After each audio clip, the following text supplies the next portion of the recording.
Hey guys, bonjour, it's Landon. Today I'm going to be talking about a trip I went on to France. Les rêves des amoureux sont comme le bon vin. Now, France is a super awesome place to go. I feel like the magic was there just like the movies, so you'll love it. But I'm Landon Cobb, and this is Cobbs and Culture.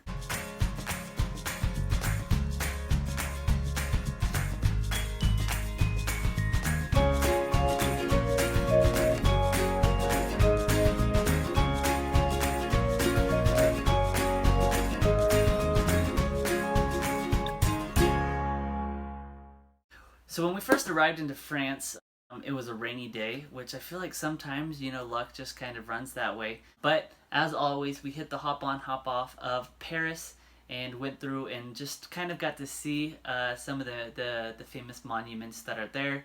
Got to see the Eiffel Tower, Notre Dame, those kind of things. Just from the hop on, hop off, while it gave you a little bit of history on the different things that are around the city. So that's one of the reasons I love doing the hop on, hop offs. I think it's a great way to kind of get a view of, hey, in this city, what do I want to focus on? And then you can kind of plan out the big things that you want to do and what interests you. Not only by what you see, but also most of the time they have audio and some history related to it. One thing that we did while we were there was we did go to Notre Dame, which is so sad, the fire that broke out in Notre Dame last year. And it's a beautiful place, and I hope that they're able to get everything fixed and taken care of so that it can be back in the beauty that it was. In Paris, if you're there, you've got to see the Arc de Triomphe. You've got to go to the Eiffel Tower. Now, a lot of people will say, oh, well, you go to the Eiffel Tower, but don't go to the top. You don't need to pay to the top because you don't really have that good of a view. I went to the top of the Eiffel Tower. I would probably agree it wouldn't be one of those musts unless you want to say, hey, I was at the top of the Eiffel Tower, then that's pretty cool. But when you get up there, the view's pretty simple because all you see is rooftops, and the main scenic spot of Paris is the Eiffel Tower, so you don't even have that in your skyline. But might as well give it a shot. One other thing that we did is we took a day trip to Mont Saint Michel. Now, Mont Saint Michel is an abbey. It looks like a castle, but it's technically considered an abbey that is in Normandy.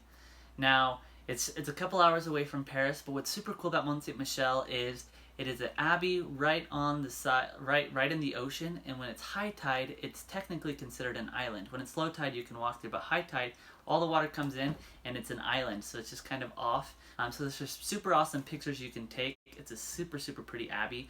They've got some bomb food, and one of the things is probably one of the best foods I ever had was from a little butcher shop there where they also were selling lamb. And the lamb in the area was so good. Now, the guy said that it was because the sheep eat the grass that's by the ocean, so it naturally salts the meat on the sheep. I don't even know if that's true, but I was like, whatever, this is bomb. So I'm gonna feed my sheep salt grass. Anyway, it's definitely an awesome place to go, and I would highly recommend it, especially if you're looking for some awesome pictures and a really unique experience. Also, while you're in France, of course, if you haven't tried escargot, you've got to do it. Even if you have, you've got to do it in France because it is an experience that is phenomenal, and it's not as bad as everyone says. I think if you cover anything in enough butter and garlic, it's going to taste good. So try some escargot, and the people of Paris, the natives, think it's quite fun when people try it. One thing I loved about Paris was the nightlife. I think it was just as magical, right, romantic as in the movies. There were people that were dancing, we had people playing accordions, people were popping open, their wines and all this kind of stuff. And so it was really a cool experience. So make sure you see the Eiffel Tower as well at night, in particular when it lights up, because that is awesome. Also in Paris, I met a guy who had probably one of my favorite accents. There's so many sparkles.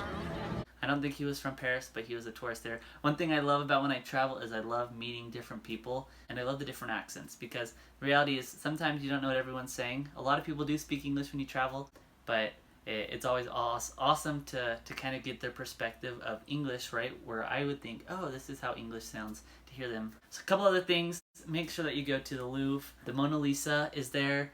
It's not that exciting. It's pretty small, but you've got to do it. It's still cool to go and see.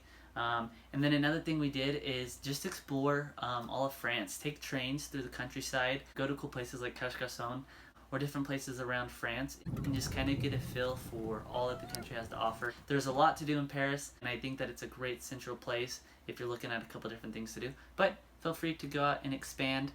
course, I didn't hit everything there are. I'll add a couple links to some additional places to go when you're in France. But thanks for watching, guys. Stay tuned for my next video.